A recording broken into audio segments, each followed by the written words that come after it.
Call this meeting to order for the Polk County Service District budget hearing, 2026-27 budget hearing. It is May 13th and all members are present. So our first order of business is election of chair and secretary for the budget committee. Please make note that last year's chair was elected Alex Paraskevas, and secretary was Lena Califf. They're both present. I would really hope that they'd be willing to do this again. Let's see if there's a nomination that's interested. I would move that we keep the same slate as we've had. I love it. Second. I love it. Me too. Any discussion?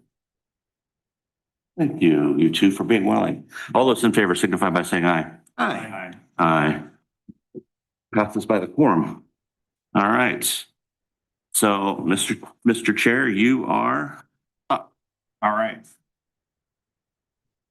We need to approve minutes from last year. If everybody had a chance to review those, I would entertain a motion. So moved.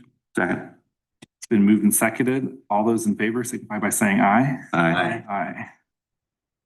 Now we have a budget message.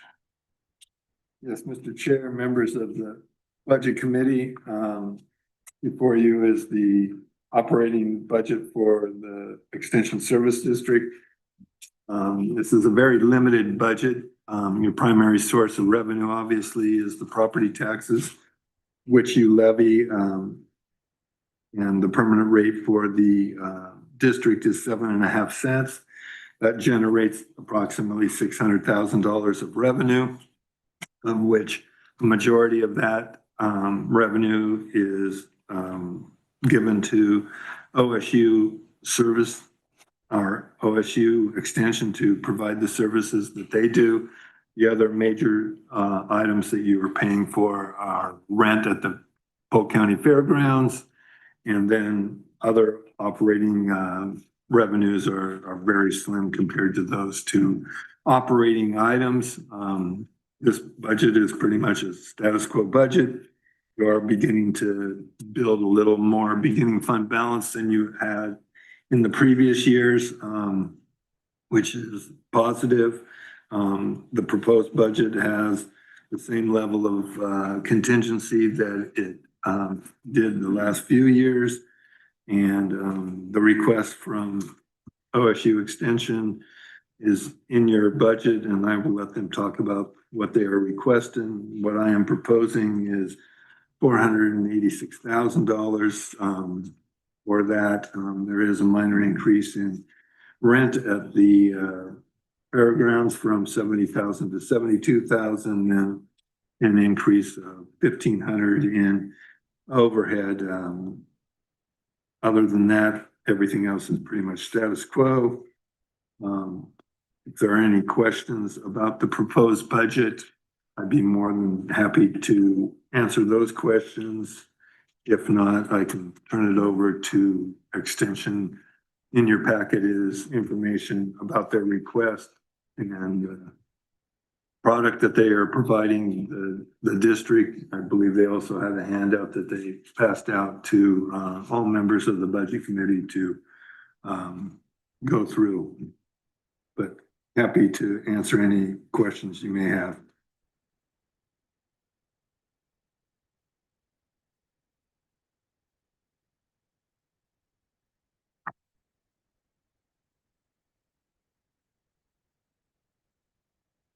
Want to have any questions? If not, you want to Please.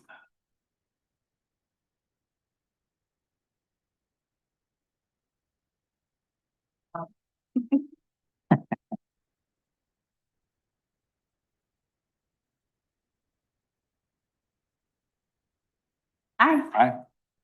Board Chair Richard Riggs, OSU Regional Director. Alicia Hutchison, Office Manager.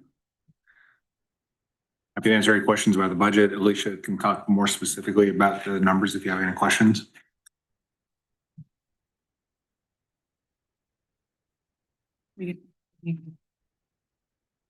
Yeah.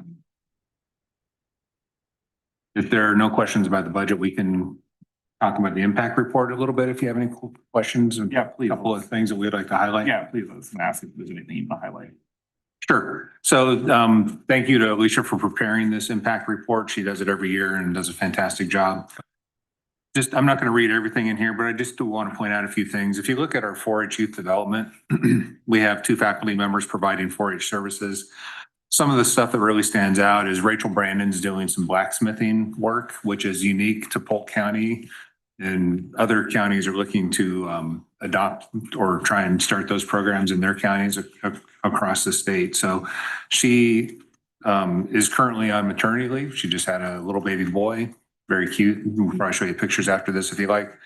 And Andrea Hunter, who is our other 4-H agent, will be going on maternity leave later this year. And then Rachel will be back. But we will have fair covered for 4-H services.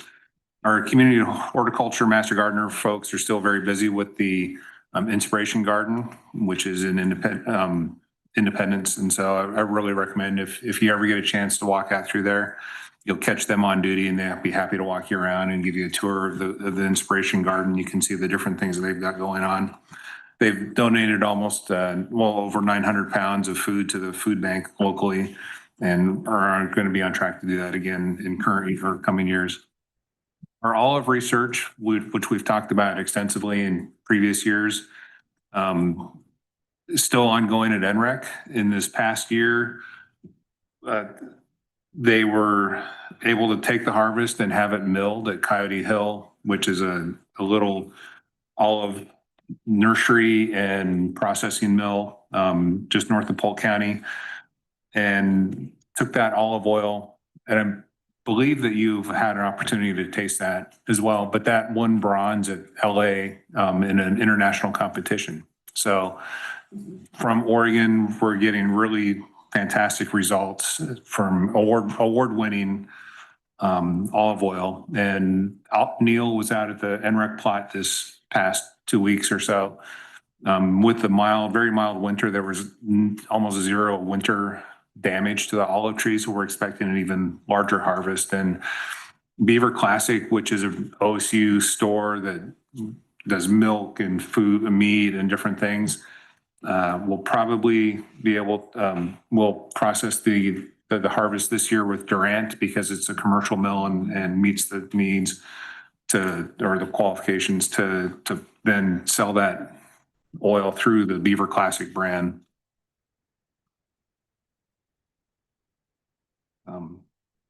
Our agritourism, livestock and forage, work is still ongoing in the county as well. One of the things we've been able to, and our budget is in a very good position this year because we've been able to get, over the last 2 years, we had Haley White, who was funded through the service district, and Chrissy Lucas, who is our groundwater education, was also funded through the service district. We've been able to shift those salaries out of the service district onto either neighboring counties. In Chrissy Lucas's case, she became a professor of practice. She was an outreach program coordinator, and she now has a regional assignment. She's still doing work in Polk County, but she's not funded by Polk County. Not her salary. We still provide her funds to come to Polk County and do the work, but not her salary. And then the livestock and forage, Haley White was on the service district, and she took a state position as basically Gene Pirelli's, or similar to Gene Pirelli's old position. So now she's completely funded by the state. So those salaries came out of the service district. So our budget position is much better than it was a few years ago when we had conversations about being very tight and potentially having to make cuts in the future. So through these changes in position and funding, we're in a much better budget position now than we were 2 or even 3 years ago. Agritourism work still continues. We a couple of years ago did a research study about the economic impact of agritourism in the Willamette Valley, and it was 985 million just with agritourism. And that doesn't include wine or vineyards or ciders or things like that. So the second part of that study is ongoing now, and it's it's not the economic impact, it's the consumer sentiment part. So they're reaching out to people that come out to the agritourism to find out why they're coming and try and better understand that industry so we can help our small farmers stay viable. Forestry and wildfire preparedness, with the discussions about the upcoming fire season being potentially very bad, we are pushing out or starting to push out a lot of information about how to be prepared for this wildfire season. And Kayla Bordelin, who covers our region, is being very helpful in that regard. And we did lose our SNAP educators with the big beautiful bill cut our SNAP funding, and those positions went away in September. And that included Hannah in this county. But we still have Carly Christophic, who's doing related work in family and community health in this county. Can I stop you on that subject? Yes, please.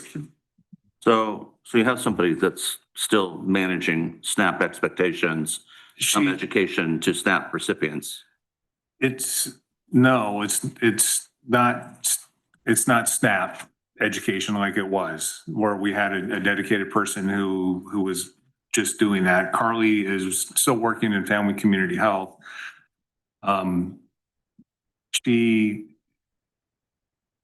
It's not the SNAP education curriculum that we had.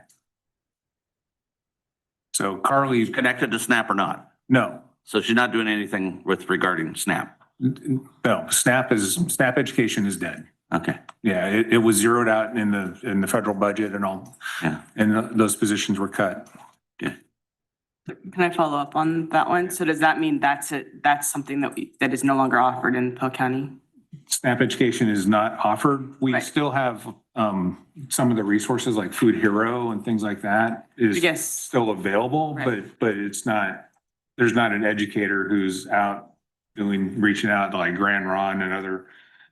Right. So I guess my thought is when I asked that question and Alicia got back to me, that would be one of those options that is no longer in, that would have been one of the things when I asked what services were no longer happening in Polk County, that Oh, would have. sorry, your question was, are there any services that were offered in Polk County but moved to Okay. other counties? So, well, It's no yeah, longer Anywhere in Oregon. right. Not Oh. moved out of Polk County. Well, Yeah. not in Polk County. So we lost 73 SNAP educators across the entire state with those cuts. And then field crops, we have Hannah Yu, who is covering Polk, Washington, and Yamhill counties. And she is meeting with growers and hosting different events, annual grower meetings. And there was a slug conference in the fall at Roth's in West Salem, which was kind of, it was in the fall, which is a very busy time, but it was very well attended. The room was completely full there. So that's really good to see the growers come out and just an indication of the work that she's done and the outreach. And that's kind of the impact report highlights from the 30,000-foot view. If you read through this and have any questions, please feel free to reach out to Alicia and I would be happy to answer.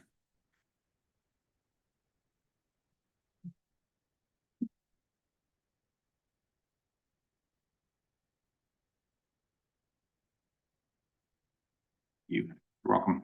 We have to wait another minute for public comment, but so if there's any other questions.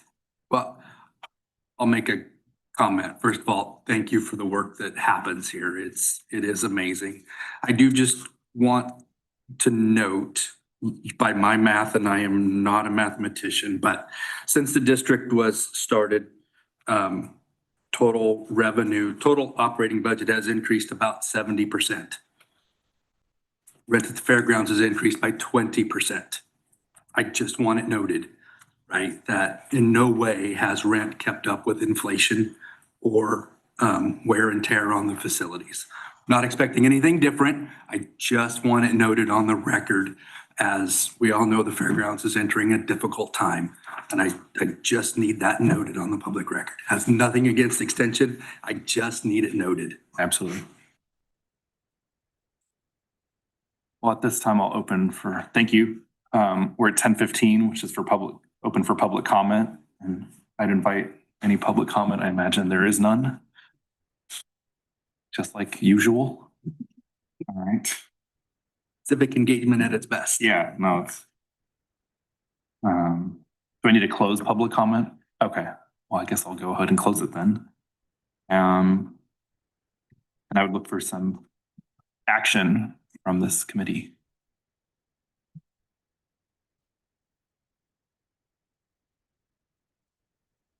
I just want to note too, that one of the things I had a really hard time with, because I didn't get to be here for all the other budget things, was to listen to the budgets and all the cuts and all the things. So one of the hard things I've had as I've talked to people in the community is trying to explain why we're giving, why we're upping extensions funds when, and I get the tax service and I get all of that and trying to explain it, but everything else is getting cut. So I really am having a hard time wrapping my brain around and making make sense to go talk to the people that I talk to on why, and I got both ends of the spectrum. We're well active in our extension, and we have friends that are not. So how do we make it make sense that we're going ahead and doing a small increase in extension, but everything else is either status quo or not doing anything right now? From what I understand, from what I heard on the budget stuff.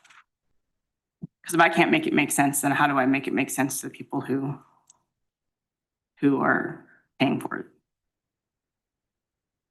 So do you have any questions about the services we provide? I mean, I think the services that we provide, as indicated by the impact report, show the value of extension throughout the community and that, you know. Well, yeah, I do. I mean, I think I've been pretty vocal on that. I'm not so sure that the information you guys provide is accurate. I mean, I can only speak 90% to 4-H, but I know when you look at the numbers and you look at the enrollment numbers, how many of that is just people that get the free enrollment and then they're done the first year? Like what's the rollover? And then I can look at, just the services that were provided 10 years ago when my older kids were in school versus what's now.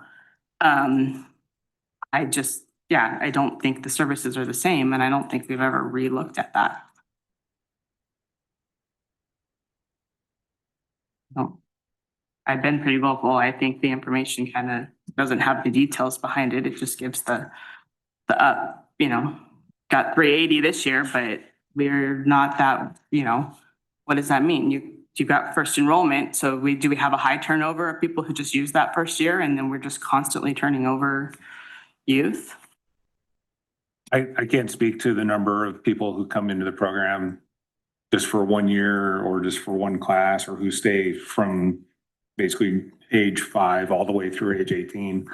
I mean, I can't speak to that right now off the top of my head. But I don't really think that matters as much as the number of youth we're actually serving every year. Whether they come in once or they come in and they stay, we're still reaching out a significant number of youth every single year. So I think that impact that we're having is very important. And I mean, I can give you a report. I can send you a report of, it would take some time. Obviously of the number, I guess, average number of years that, that youth are involved. But I guess I've just seen that information and on my end, I've seen the turnover. So I'm wondering, and I feel like we just gloss over that. So, and we just look at the numbers and we're not looking at if we're just serving kids and doing things, or we're actually doing things well. well, only one part of our 4-H program, as you know, is club-based programming. So we reach a lot of kids that just come for spring break classes or our step classes or blacksmithing. And we don't require our youth to be a member or enrolled in 4-H. So those numbers that we're collecting, when you see number of members, those are only kids who are enrolled in 4-H and as a member of a club. So those other numbers that you're seeing are kids who, or youth who are not using the enrollment fee or Right. time enrollment fee, and they may come to one class or several classes and come next year, but we have no way of tracking that because we don't require youth to be enrolled in 4-H Right. for them to participate in our programming. Right, but I guess my argument would be that I've seen numbers both ways where it's like we'd either have duplicates or and that number is the duplicates taken out then, or is that just all of the youth? The stuff that we don't have, the non-4-H stuff, when you have youth, it's just the. So we have, so the youth members are club members, right? Right. And so STEP participants are how many people have participated in STEP classes. And that doesn't take out duplicates though. They're not duplicated. It's different programming. Right. So 380 is how many we have that are enrolled in clubs. STEP classes. I How many- understand that, but does the 400 count the same kid every time they've taken a class, or just counts that one kid once, whether they've taken it one time or taken a class 5 times? Well, we don't, Because I guess that would be my every time argument. they've attended a class. Probably don't Yeah. track it. No. It's every time they've attended a class. So that number, so I guess my argument is you say 400, but that could be one kid that's attended 5 different classes. Absolutely. So you're counting him 5 times versus, Yeah, One. total. Yeah. To your original question around why budgets, I mean, I'll look to budget officers and folks that are smarter than me, but I mean, we always talk about buckets, right? Mhm. And so you can't, buckets are fixed. And so, Because property values went up, they're collecting more dollars. Nobody's paying more dollars. Right. It's just well, I guess my argument would be is how many people Because don't even there's- know that they're paying this. because their assessed value District. went up. But yeah. it's not- and then I think, again, Richard talked about the shifting of people onto state dollars, which has benefited Polk County and this budget greatly in terms of reducing wages out of this budget, which is always awesome because people are expensive and they're more expensive next year than they were this year. And so that better allocating state dollars to still serve Polk County, I appreciate very much. If you look at the budget, there's several places where personnel actually went down this year, which is very unusual when you're not being asked to cut. So very much appreciated on that front. Well, this board has been very clear in previous years that our budget was on an unsustainable path, and we heard that very clearly, and we've taken action to address that.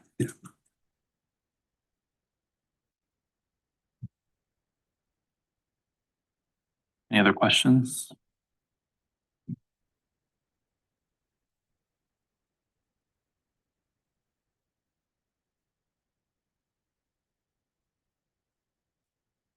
I just want to make sure we're clear that you're clear, Lena, on the revenue increase is not due to an appropriation from the county general fund to, Right, Right. but yeah, no, If I that- get if- it. But at the same time, you're trying to explain to the layman how that works. Yeah. And The county budget went up too. Yeah. They collected more dollars than they did last year. You just want to assess their value. Yeah, That's just value. because everybody's property went up. It's not because anybody's asking for more money. Yeah, the rate doesn't. and the property tax that folks are paying, we'll have to approve the rate, has to be spent on this budget. We can't use it for other things. You're right. That is a common question I hear too. What is going where and why? Right.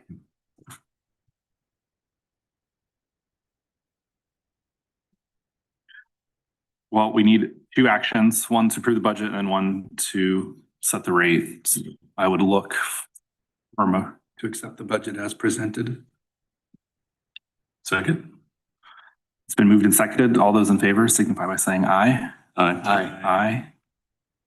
All right, motion carries unanimously. And then I would also look for an approval of the general fund tax rate at 7.5 cents per thousand. So move. It's been moved and seconded. All those in favor, please signify by saying aye. Aye. Aye. Motion carries. Well, and I think that concludes our business for this budget committee. Do I need can I adjourn it or do I need a motion? Okay, well then we are adjourned. Thank you, everyone. Thank you.